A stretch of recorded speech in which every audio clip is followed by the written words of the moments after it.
Ah, the sounds of business. But what you can't hear is energy efficiency hard at work. At Georgia Power, we know that the easiest way to lower energy costs is taking simple steps to save energy, like opening the blinds during the day to take advantage of natural light and replacing lighting with LED fixtures and bulbs, a cost-effective and energy-efficient solution. Get savvy on saving energy with more energy efficiency tips, programs, and rebates. Visit georgiapower.com/commercial savings today.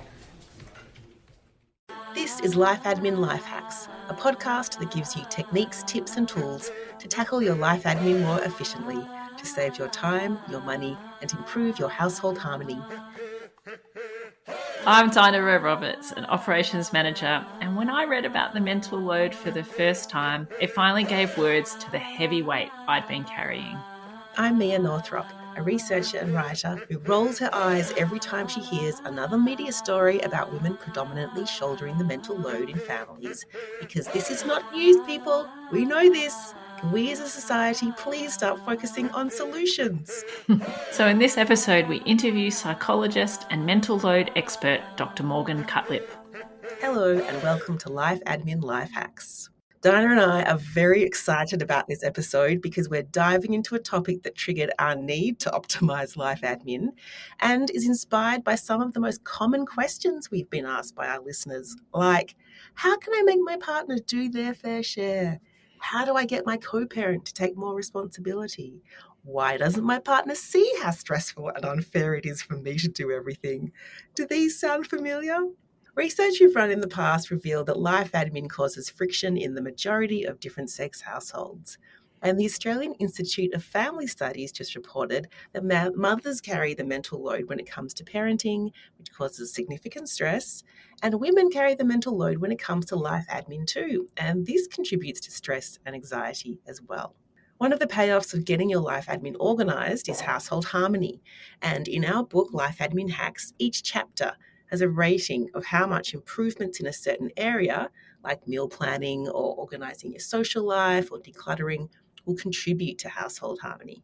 And part of getting your life admin sorted is not just working out better processes and tools to tackle the tasks, but to also acknowledge who carries the mental load in a household and to share both that load and those tasks more equitably. So we've been on a quest for some time to find an expert to talk specifically about this topic, and we finally found her.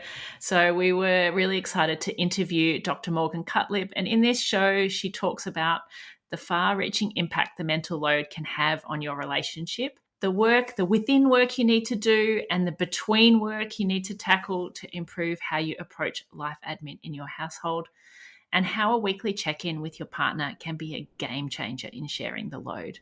So if you want some advice on how you and your partner can optimize life admin in a fairer way, this ep is for you. Morgan Cutlip has a PhD in psychology, is a wife, mum to 2 kids, and lifelong lover of all things relationships. Dr. Morgan's work centres on creative content development for mylovethinks.com and delivering educational content for your relationships in a way that is not just professional, but is also practical. Dr. Cutlip has been a featured relationship expert for Teen Vogue, the New York Times, Flo Tracker app, and is the upcoming author to 2 books with Thomas Nelson, How to Love Your Kids Without Losing Yourself and The Mother Load. Oh, Morgan, thanks so much for coming on the show today. Oh, thank you for having me. I'm so happy to be here. Oh, well, I've been following you on Instagram for some time, and I love the work you put out there. So I wondered if maybe we could start our conversation today with you giving us what your definition is of the mental load. Yeah, it's funny. I was talking about this with my husband earlier, and he's like, anytime I bring it up to other people, they're like, what is the mental load? And I think that I think that one of the best ways for women to understand it is really in just the feeling of it. We experience the mental load in that overwhelm, that sort of dizziness and spinning that we experience a lot of the time when we're managing all the things. But to give a more official definition, I'd say it's the running list of to-dos that we carry with us in our minds. Things like managing the household, managing social calendars, research, the emotional worry and work that we put towards our children and our relationships, the managers of our relationships. And the mental load has some really key features that make it a bit tricky. And one of them is that it's often invisible. This makes it really challenging because it's hard to articulate what it is to our partners. And when they don't understand it, it's hard for them to help us. So I think another piece that resonates strongly for people is the mental load takes up cognitive effort, takes up space in our minds, and that crowds out other things, which I'm sure we'll talk about. Definitely. And I think it was the mental load, or my mental load, that made me start this whole caper. So I think that all really resonates with me. It's kind of how Life Admin Life Hacks was born, was, the feeling of that mental load just being too much. So, yeah. It does really change significantly after kids. So it's usually there a lot in our relationships, and research says, and I know you have to kind of draw these conclusions, but typically it's women who carry the majority of the mental load. It usually exists before kids, but it really intensifies after kids. So that's usually when people start kind of digging into some of this information. So you gave a few examples earlier of what it feels like to have it. What does this inequity in the mental load look like? Yeah, I mean, you mean within the relationship? I think, what does it look like? It's hard to even know where to begin with that question, because the mental load, it really starts to erode all aspects of closeness within the relationship when one partner is feeling like there is an inequity, like there really is this unfairness within the relationship. And so I like to talk about something that I call piling on precedents, which is, I believe, a really major way. There's several reasons why I believe the inequity exists, and this is one of them. I also think we tend to repeat the roles that we were raised with and that we saw. And then also I think there's this societal sort of socialization piece that affects why things are a bit more inequitable. But piling on precedents is a big one because you can actually do something about this. And I define it as early on in our relationships, we tend to do things for our partners or our kids or whoever in our relationships out of love and care. We just want to take care of the people we love. We're good at it. Women are really good at that. And that's something to be, I think, proud of. However, when we do these things for our partners, early on especially, I think it happens right away in relationships, they sort of just take it off their plate. If we've taken care of it, it's out of sight, out of mind for them. And usually we don't discuss it. I think of like early on in my marriage with my husband, I just would make dinner, and I would also do the dishes. And of course I did the planning and the shopping and all the things. And I remember him kind of being like, let me take over. I'll do the dishes. And I remember, no. I got this. I got you. You relax. And it's just out of love and care. And over the years, I started making more noise in the kitchen when I was doing the dishes, because I'm like, why the heck am I doing all of these things? Because at this point we had kids, things got busier. And I felt like I was almost banging the dishes like a cowbell, come on back and take this over. But I had sort of fired him from the job. I had taken it on and he had let it go even after putting up a fight for a bit. And I think we do this with lots of things, and it's not our fault. It's from a good-hearted place. But before we know it, we have taken the responsibility on for so many things, and our partners aren't even thinking about it anymore. Actually, as you were saying that, I was starting to think about love languages, and you know how one of the love languages is acts of service, which is where you like to do things for other people. And depending on, there's a whole bunch of different love languages. Some of them are words of affirmation and quality time and physical touch. But it's interesting that for some people, even if that is your love language and you like to do acts of service, there's a point where it gets too much. It's overwhelming if you are doing everything. I think, you're bringing up such a great point. And I think that there are two things. So if you're not getting reciprocation, so you're taking it on and it's not being reciprocated, your partner's not jumping in, taking initiation for things, or even asking for give me some direction here. I'm here to help. If it's not reciprocated or it's not appreciated, I think that's where it really becomes a massive problem, because then what starts to build these feelings of this isn't fair, this is inequitable, and then we trickle into things like resentment and other stuff that affects the relationship. Yes. Because if your love language is acts of service, it's how you show love, but it's also how you experience love. So you do want to see it reciprocated. And that is definitely me. I guess that leads to the question of, what impact does this inequity then have? And you've mentioned it already, that feelings of resentment, but what else does it impact in other areas of your relationship? I mean, I think I would argue it impacts almost everything. It impacts the way that we view our partners, our attitude towards them. I think this is a big one that maybe needs to be talked about more, is our attitude toward our partner starts to shift, where we start to kind of tell ourselves these stories about our partners. Oh, they're selfish. They don't care about me. They don't, can't believe they don't even chip in. Like, oh, am I their maid or I'm their mom is another one you hear. So it affects our attitude toward our partner, which then that sours all sorts of things. Again, the resentment, it affects your feelings of dependence on your partner. This question of, are you there for me? Do you show up for me like I need you to? It starts to shake that. And I think that's also these are big deal things to be affected. And I think one of the big ones is it affects your sex life in some pretty major ways, because how do you get in a sexy state of mind when you're running through all the to-do lists and you have a bad attitude towards your partner? And so I think it's important to put this mental load piece, in the context of a bigger picture of the relationship. So interesting. We've talked a lot about sort of, I guess, how this impacts romantic relationships and possibly, co-parenting relationships. Does this apply to other relationships too? Like if you're roommates with people, or does it really just impact these closer personal relationships? Yeah, I think that's such a good question. So I would say somewhat. I mean, I'm not sure. I don't have like a study to pull from on this one. So this is just my opinion. This is my clarification. It's just my opinion. But, I think that we carry different expectations when we go into different relationships. And so when we're in a romantic partnership, we're expecting to be loved in the ways that we need and to be cared for. And we're expecting a partnership. And so that looks different than like being with a roommate. However, I think those two pieces about reciprocation and appreciation still apply in things like this. Like even familial relationships, if you have a sibling or something where you're giving and you're not getting back, or you're not even getting appreciated, that's going to affect the relationship in some big way. So yeah, I think there are parts of this that really do still apply. Yeah. So you mentioned earlier that, when your husband's talking to people about the mental load, they're like, what is it? And it's often understood better by one partner than the other.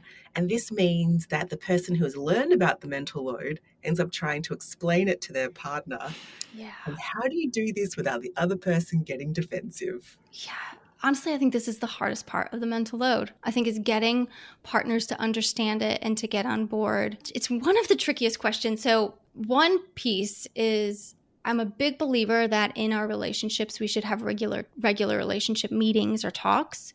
Most people don't do this. But if you do this, it's much easier to introduce this conversation, because if you're regularly checking in on stuff, you're keeping tabs, and you're normalizing the idea that you talk about relationships even when they're going well. We have this sort of stigma that if we got to talk about a relationship, it means we're in trouble. And so these ongoing talks can be really helpful in kind of in having these conversations. But if you don't do those, which I think a lot of people don't do those, there's a couple things that are important. I think one is to try to position it so you share a common enemy, and the common enemy is the mental load. Oftentimes when we bring it up to our partners, they sort of enter into this defensiveness is what we get. But I think on the inside is this sort of shame spiral of, okay, so you're telling me I'm not doing enough. Like, what do I take away from this conversation? Or I guess you're saying I just kind of stink at being a partner. So they go into that mode, and then the whole meaning of that conversation is sort of lost, and what you need to get out of it gets lost. And so if you can position it and phrase it as something I need to talk to you about that is just our sort of shared responsibility that I've been kind of doing a bit more of. It's not that you do nothing. So you're sort of like hedging the defensiveness. It's not that you do nothing, but we need to kind of reevaluate how things are distributed. I do want to say a couple things though. Sometimes we need to think about what we want out of the conversation before we go into it. Are we wanting just to divide responsibilities differently? Or are we wanting more just like validation and appreciation for what we do, more understanding? I think that can help too, to be really clear when you have this conversation, because I think oftentimes we're so overwhelmed by it that we kind of just dump it out, and they're like, I don't know what to do. I guess I'm terrible to you and I'm not helping around the house enough. Like, what's going on here? So being clear about, do you just need to be seen? Do you need more appreciation? Do you need support? Do you need actual logistical help? Something that's tricky about the mental load is that, like I said, it's invisible. So a lot of times our partners just see the end result. There's a whole process that goes into the end result of things, which is the big part of the mental load that they don't see. And so I think that it could actually be helpful to say, I'm just going to explain it to you using items in our home. Like, I'm going to pick up this can of beans in the pantry. First of all, I love where you're going with this. Probably your partner has never touched an item in the pantry. I know I said to my husband today, have you touched anything but the peanut butter in there? I think it's just the peanut butter. But you pick up this can of beans. This can of beans just looks like it just showed up in the pantry. Big deal. What, you want me to buy beans? I'll buy beans. That's easy. Okay, let's talk about what this can symbolizes. In this can is me budgeting for our groceries. In this can is me meal planning. Do you know how much time meal planning takes up and mental capacity? Within this can of beans is me packing up 2 screaming toddlers and buckling them into their car seats and sweating profusely as I'm doing it, going to the store and shopping and buying it and coming home and unpacking it, and then realizing I never used that stinking can of beans and now I'm organizing it, right? So it's each item in the home, I think, tells a story of the mental load. And it can be a really fun way to just talk about that with your partner. I can still see you saying it. I didn't think these beans got here. And I think, so I think it's a really good example, Morgan, because I think it was one of when I sort of got to breaking point. And I guess historically I used to just rant and rave and then have a fit, and then wake up the next day and, continue doing it, which is clearly not a very, sensible way of approaching it. You've got a lot of company in that, though. A lot of women do that. So what I did actually a little while ago was, particularly when it came to the meal planning, which was something that really got to me. I just said to my husband very calmly one night, I don't want to do it anymore. And he just sort of said to me, what do you mean? And I said, I'm not doing meal planning or grocery shopping anymore. You're going to have a turn. I've done it for 20 years. Now it's your turn to take it on. And he just looked at me like rabbit in the headlights. But the reality is he's a smart man. He knows how to read recipe books. He knows how to go to a grocery store. I gave him some hints and I said, enjoy. And he did it for about 9 months, I think. And I have taken it back now. But he now has complete appreciation for how much time and effort and what chaos happens when it doesn't happen, because it didn't happen quite a few times because, he forgot. So I do think that there is also that idea of just saying, I'm not going to do that anymore. And I didn't rescue him, and I let him fail. I just let it happen. So I think that's also, that's another kind of way of giving it a go, which I highly recommend. Oh, I love your story. And you're highlighting so many big things, and you just said it at the end. I let it go. I let him fail. And I think that's part of it, is that if you can buy into the idea of how we pile on these precedents, how we just take them on with no conversation, when we get to a place of wanting to offload, we have to realize that we may have been doing meal planning for 20 years. And so they haven't had that experience. And so it takes time to figure it out and to learn. And if we're sort of micromanaging or breathing down their neck, or we're getting all uptight, rescuing them, we're perpetuating the issue. And so you did something that is not always easy to do, but that's a key part of this, is if you're turning it over, give them the space to figure it out and to fail. Yeah. But I love what you say there about the fact that this is invisible, and you often need to sort of give them the story of how the beans got there. And when we were writing our book and thinking about, whether it's a birthday party, even it's, here's the gift that your kid is taking to this party. This gift just didn't materialize. There's a whole story behind that. And when we were writing the book and stepping out, these are actually all the tasks, we got lots of feedback about, I'd never really thought about it that way. And then once you break it down, no wonder I'm stressed out. Yeah. Because there's so many decisions, there's so many things to put in the diary, or so many things to remember. And so we really wanted to break it down to the smallest parts and talk about how each of those steps could be shared so that you aren't doing it all, or at least how to make all those steps more efficient. So I love that idea of, I really love that you looking did at that in your book. closely. I know, I want your book. I think for me personally, when I learned about the terminology, I know it's called different things, mental load, invisible labor, all these different things. But when I learned that there was a name for it, like just that label alone gave me so much more peace of mind, because you feel crazy a little bit sometimes. And then your partner's like, you'll get those unhelpful responses. Why are you so stressed? Just relax, one thing at a time. And you're like, no, I have 6,000 things going on in my head at a time. And so I'm sure for so many women that you kind of ticked out all the steps, that alone had to feel so validating. Oh, we're going to talk about standards in a little bit. Okay, we'll get there. We'll get there. Because that way we think about, oh, you're letting it go, and then the other person starts doing it, and you're just like, well, don't worry about it. So, Morgan, to tackle this issue, you describe within work and between work. So can you talk us through what you mean by that? So I think a lot of things in relationships can be divided up in this way too, but I think specifically with the mental load, when you're really in a position of like, we're ready to tackle this, we're going to work on it, there are two pieces to it. You got to think about, what am I bringing to the relationship in terms of how I handle the mental load? You touched on it with sort of like giving them some space and things like that. How am I showing up? And what can I change as an individual? If my partner's not going to do anything differently, what can I change in terms of the mental load? So it's like this self-examination and empowerment to make changes on your own. And then the other is the dynamic. So what in our relationship has to shift? What do we need to do to make meaningful change around the mental load?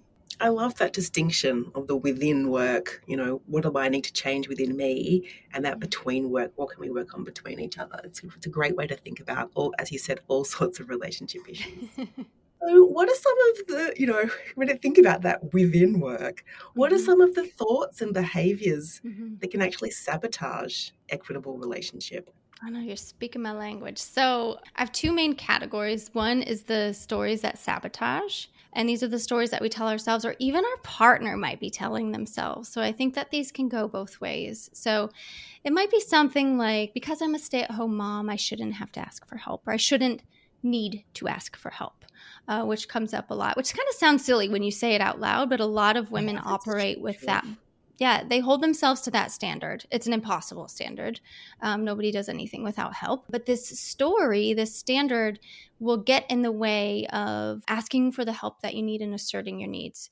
I think partners might tell the story of, I never do it right, so why even try? And this prohibits their involvement, and it shuts them down, and it gets in the way of a fairer distribution. The other category I call behaviors that backfire. So I have 5 of those, and I don't think that they require much explanation, but one is impatience. This is like, everybody talks about being, hey, can you take this down to the garage? Oh, I'll just do it myself. It's that one where we're just, right, self-sabotaging, like, give it a minute. Everyone listening to this episode is going to get a sore neck from nodding, so Another one is personalization. I talk about this one a lot. I think it's really big in our relationships, but I tell a story about how my husband leaves his black socks all over the house, and how I get to choose how I make meaning of that. So is that him disrespecting me? Is that him thinking I'm his mom? Is that him not caring that I like a clean house? Or is that him like chilling out, relaxing, and plopping his socks on the floor and not paying attention, which is characteristic? So how do we personalize the things that our partners do or don't do? And how does that kind of get in the way of souring our attitude and maybe how we bring up the mental load? Another is micromanaging. Pack the lunches. Don't do it like that. Do it like this. That kind of thing. Criticizing. Can you get the kids dressed? What the heck are they wearing? And keeping score. So yeah, you did that one thing, but you know all that I do? All these things sour the tone in the relationship. It's done them all, I'm sure. Yeah. Like, it feels a bit close to home. Sorry. Everybody does them from time to time. but they're just important to raise our awareness too. So I think you also mentioned collecting data about your marriage and family. And I guess, Mia and I are all about evidence-based and data. So I'd love to know a little bit more about what that means and why it might be helpful. Yeah, I can't even take credit for this. It came out of a podcast episode we did with a couple who were like so awesome at how they navigated the mental load. And the husband was talking about, he kept saying, I collect data. He was really cute, actually, how he would talk about it. But the concept behind this is really, women tend to be the managers of the home. And what gets really frustrating is when their partners act like they are their employees.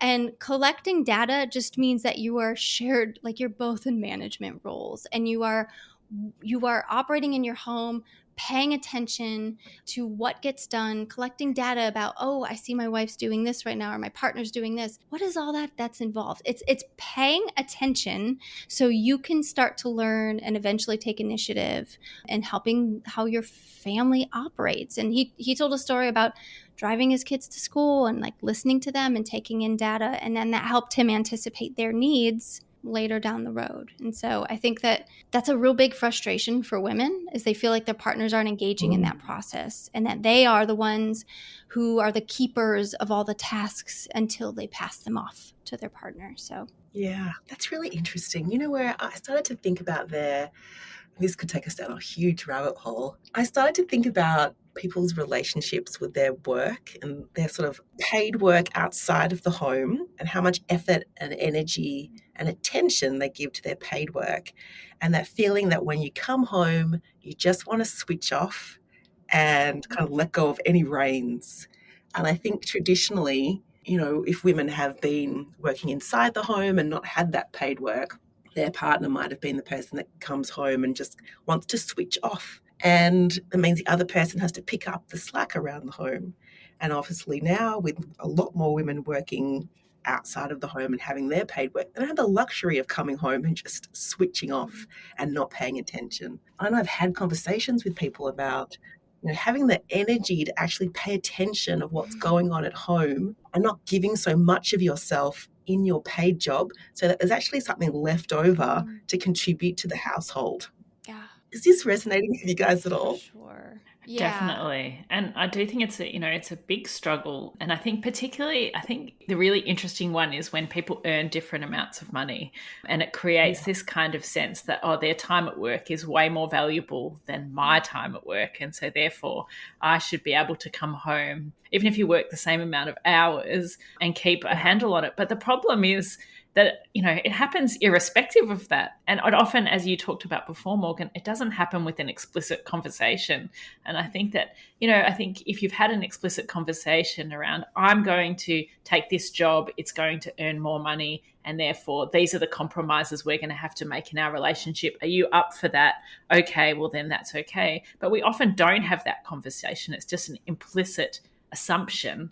And I think that that's where that resentment can build up, I think you bring up such a great point about having these explicit conversations around this stuff. And I think that a lot of times, and I'm drawing conclusions, but like with women, one of the stories that get in the way of us, of kind of like initiating these conversations after the fact, because if you haven't had it, you have to have it later, is that we do often tie sort of like value to money, to financial earnings. And I think that really is like hard for us to sort through and then get the courage to actually initiate this conversation. But the reality is, and this isn't my concept, this is Yvrodsky's book is excellent on this topic too, but she talks about if it's important to the functioning of the family, then it's everybody's responsibility to do this. And so you're right, you have to have an explicit conversation, but also you might have to challenge some of these stories you're telling yourself about what value is. Is value only money? There's a lot of value in what we're doing in terms of raising children and providing food and shopping, and that can of beans, that means something. So yeah, that's a common one. So I guess, we touched on earlier about the fact that when you are sharing tasks and someone else is taking on something new and they need to, have time to get up to speed, we talk in our book about minimum acceptable standards of executing on a I task, love that. and letting go of controlling the way something is done, or letting go of those high expectations Mm. about quality. How can you reset your attitudes when it comes to this? Because it's really hard It's to just really stand there and watch hard. someone, hang laundry with stuff. You're like, don't hang it like that. I'm just going to have to iron it. I think you know the little conversations that's going on in people's heads. They're watching someone load a dishwasher and you're like, I'm going to have to rewash all of that. That's me. That's so me. I think this is a hard one. You guys are hitting good questions because I think the explaining the mental load to a partner is challenging. And I think this is a challenging one. And this is when you get pushed back, I think from moms, it's, but they don't do it right. And you're like, I'm sorry, but maybe you have really high standards. And sometimes we do and sometimes we don't. You have to evaluate yourself a little bit. So it's a little bit of that within piece. So are my standards really unrealistic, or is it like the dishes actually don't get clean when you load the dishwasher that way? And so you have choices. I think with a lot of stuff in relationships, we have choices. So one of the choices is that we're assuming that the standard is realistic, that you come back to your partner and you're like, okay, I really like what you're doing here, but we got to tweak it a bit because really it's not closing the loop. Like I still got to come back and finish the job or redo the job. And so can I show you what we need to do? And hopefully you have a partner who's willing to hear you out. I mean, another choice is if it's really important to you and it just doesn't seem important to your partner, you can choose to do it yourself and then have a good attitude. Like this is a standard. Like my husband is not good at wiping the counters. I don't know why. It's not complicated, but like I'm really particular about my counters. So I'm just going to do it. And I'm not going to resent him for it. If I am choosing it and I'm going to take responsibility for that, I'm going to do it with a good attitude. And I think that's sometimes hard for people to hear. That's an important piece of it. So you can revisit it. You can choose to do it with a good attitude. You can compromise if it's something that you can compromise on, well, it's not done how I want, but that's okay. I'm okay with done is better than perfect. And I think it can be helpful to have some humility in this process of talking about the mental load, which is hard because it can be a really infuriating process. So I recognize that. I'm not deaf. Like I get it. I've had this conversation in my own relationship. I cannot tell you one single time I've ever been talked to by my partner about like how I do stuff. Like I don't get any micromanagement or criticism. And I know some women do. Okay, but big scope here. Oftentimes we're a bit more, we got our ways, we like things done. And so that's nice to not be micromanaged. It's nice to not be criticized when we're trying to help. And so can we offer a little bit of that also to our partners? Oh, very good advice. And, it's definitely something that I had to work on a lot. So, I held everything, all of the complicated logistics in my head for our household. And as I've slowly created these systems for my husband to share the load, I've had to let go of some of those standards, which were probably they were unrealistically and unnecessarily high. And I have to catch myself still when I go to... it's not how I would do it, but, it's done. And so for me, it's definitely playing the long game in terms of thinking about my own, giving myself more time to do the things I want and letting him do things badly. Yeah. So, can I say one more thing? Yeah, Sorry. definitely. I could just keep I could ramble forever on this topic. So you brought up, let go a little bit of how he does it. I think something that is worth just considering is also like when they do it.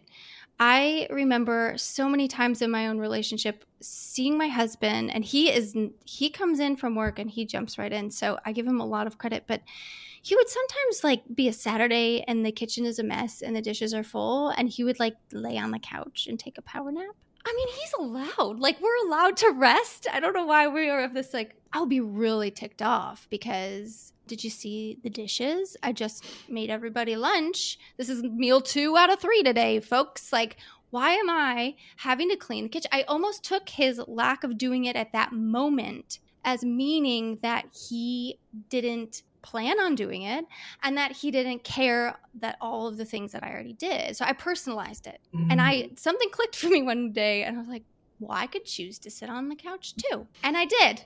And I started doing that more. And there were dishes in the sink a little bit longer than I like, but he would get up and do them eventually. And I think that just having that permission to ease up a little bit on our standards is sometimes what we need. We need to hear, you can choose to not do it too sometimes. And it's going to get done. It's going to eventually get done. Yes. I love this focus on having that self-awareness and realize you have all these little choices you can be making. Yeah, and I would also say that that applies to your children too. I think that it's very easy to rescue your children because you want it done straight away. Yes. And so giving them the space to figure it out, do the task is hard, particularly for people like me who's super conscientious and organised. And I still do often take over, but I do also give them all the chance occasionally to work it out. And, you know, we're all the better off for it. Highly encouraged. It just takes them so long sometimes. The kids, so much patience. Yeah. So another thing, Morgan, you talked about in your podcast was about balance, taking steps of informed initiative with making requests for support. And I think we've probably already touched on it a little bit, but maybe you could expand on that a bit further. Yeah, this came out of pushback around asking for help. You get that a lot. I shouldn't have to ask. I shouldn't have to ask. And so in the podcast, we were talking about this balance between, you know, the partner's responsibility is to take some initiative sometimes, to not treat your partner like they are the manager and you're the employee, but to collect that data, like to pay attention and to take some initiative. But then also it's your responsibility too. If things are piling up and it's unmanageable and you are losing your mind and you're building resentment and you're bottling it up, but you're about to blow up, you should ask for help. So it's this balance between, yes, we want our partners to take more initiative, and that is so important to the functioning of a home and to the mental health of the partners who are carrying the majority of the mental load. But also sometimes we do need to ask and let our needs be known. And I mean, you were talking about like going through your systems with your partner and explaining it. And there is a piece that we need to really hone in on there, which is sometimes our partners need to be told and taught what to do when we've been doing it all these years for them. And this is not a set and forget conversation, is it? How often do we need to be checking in with each other about our mental loads? I think often to very often. So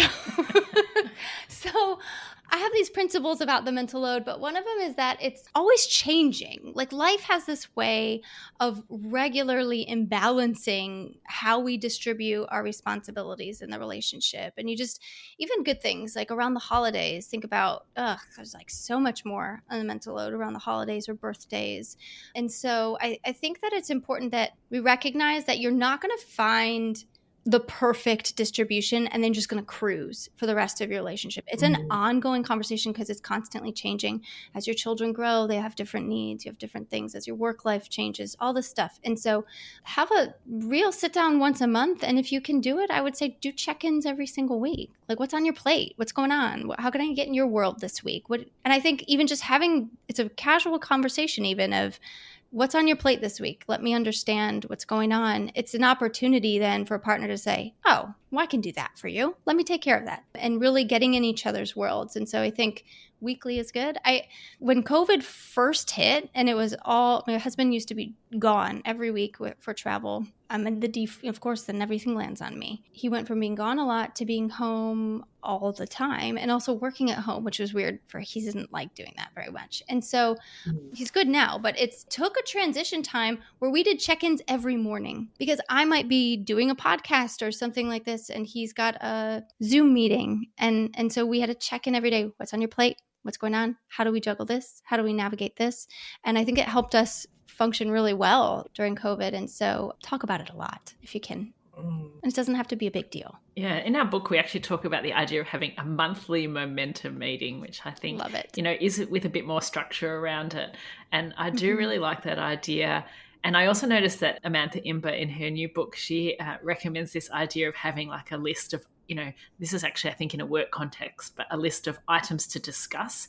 And it's actually something I've implemented is that I have a list of things that my husband and I need to discuss, and we both add to that list. And that really also helps because often you might feel frustrated in the moment and you're likely to sort of have the conversation in a not a very productive way. Whereas if you can catch yourself and add it to the list and have it on a We have it on a Sunday night. We usually have a glass of nice wine and we sit down and we talk about things in a much more considered manner. I highly recommend both of those things to make a huge difference. Yeah, I have a list that I run through with, my kid's dad, the same thing. Like we have a phone conversation and then we have like a note on my phone that I share with him, and we put things because, as you said, things move fast, especially over the last 2 years. It's just a changing situation every day. And just having that to work from and both being able to contribute to it is really helpful. Yeah. I wanted to say, as you were talking through that, the regularity of these check-ins,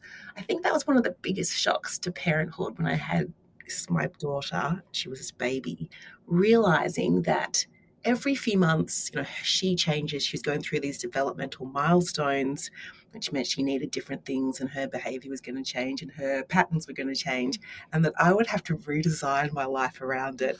And as you have kids and they get older, you just realize, the way I used to live and the kind of continuity of things, that is gone forever. Every 3 months, 6 months, everything needs to be reassessed because everyone's doing different stuff. And that was such a big shock to the system for me. That's such a good point. I think before kids, it is easier to reach that cruising altitude. We're like, we're in our groove, we're good. But with kids, you cannot do that, right? My sister has a young baby, and I'm just being reminded or re-traumatized a little bit of like, she's like, oh, she's in a sleep regression, or oh, she's getting a tooth, or and you're like, I remembered not being able to predict my life. Yeah, and then through primary school and high school, as their lives change and they become more independent, you're just constantly renegotiating who needs to do what when in the household. Yeah, and so much mental load associated with those family logistics. So, I really think you're right. Weekly check-ins, potentially daily check-ins are required. Yes. If you've got a complicated life and, there is a choice to being busy and letting your kids do all of these things and having complicated work. But if you've chosen that, you kind of therefore need to, to put systems in place to accommodate that. Otherwise, you will all fall over, I guess, is the answer. Exactly. It's like brings us full circle. I mean, or else it starts to erode, your closeness, your connection, your sex life, all of these things. And so staying on top of that's really important. I love that you put that in your book. It's part of our couples course for years. That's like, we have a structure for these meetings. And I think it's a popular concept because it works. And it's genuinely helpful and helps prevent these sort of little issues from becoming big problems in the relationship. Oh, I think that's a wonderful point to end our conversation. Oh, Morgan, it has been such a pleasure having you on the show today to share your experience and ideas. So where can our listeners find you if they want to hear more? It's been so fun. Thank you for having me. You can find me on Instagram. That's where I spend probably most of my time with social media, at least, at My Love Thinks. And then we also have a blog, mylovethinks.com, which has tons of free content, our online courses, and then we'll soon be launching a membership, which will be a really affordable price point. So it's accessible to everybody. Thanks for listening. Show notes for this episode are available at lifeadminlifehacks.com. And if you're a fan, please subscribe and share the love and tell a friend, or review us in your podcasting app. You can also follow us on Facebook, Instagram, and LinkedIn.